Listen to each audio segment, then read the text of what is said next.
លោកនាយករដ្ឋមន្ត្រីហ៊ុនម៉ាណែតនាយករដ្ឋមន្ត្រីកម្ពុជាបានឆ្លៀតជជែកគ្នាក្រៅផ្លូវការជាមួយលោកអនុទានច័ន្ទវិរៈគុល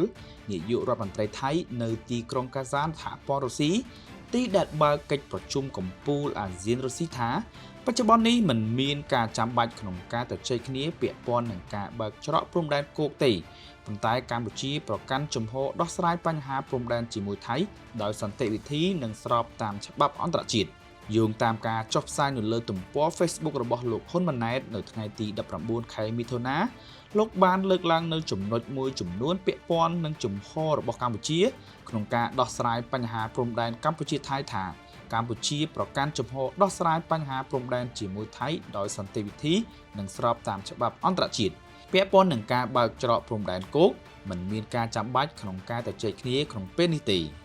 លោកហ៊ុនម៉ាណែតបានសរសេរបន្ថែមថាពាក់ព័ន្ធនឹងព្រំដែនសមុទ្រគឺសូមភាគីទាំងពីរបន្តដោះស្រាយតាមរយៈយន្តការនីតិវិធីផ្សះផ្សាដោយបង្ខំក្រោមអនុសញ្ញាសហប្រជាជាតិស្តីពីច្បាប់សមុទ្រដែលបាននឹងកំពុងដំណើរការពាក់ព័ន្ធនឹងព្រំដែនគោកកម្ពុជាមកដល់ពេលនេះនៅតែជ្រើសរើសយកការដោះស្រាយតាមយន្តការទ្វេភាគីគឺ JBC និងផ្អែកលើកិច្ចព្រមព្រៀងដែលមានស្រាប់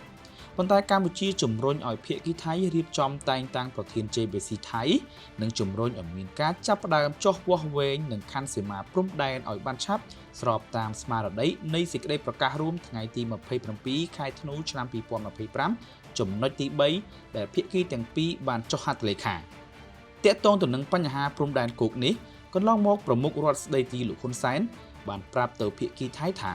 កម្ពុជាមិនដាច់ពូស្លាប់ឡើយទោះបីថៃបន្តបិទច្រកព្រំដែនជាមួយកម្ពុជារហូតដល់100ឆ្នាំទៀតនិងថាកម្ពុជានឹងមិនបន្ទាបខ្លួនសុំឲ្យថៃបើកច្រកព្រំដែនដែលថៃបានបិទជាឯកតោភាគីឡើយ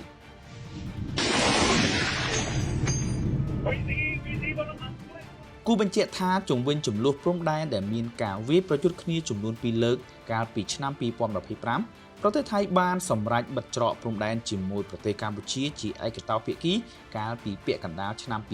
2025ហើយក្រោយមកកម្ពុជាបានបិទច្រកព្រំដែនតបវិញ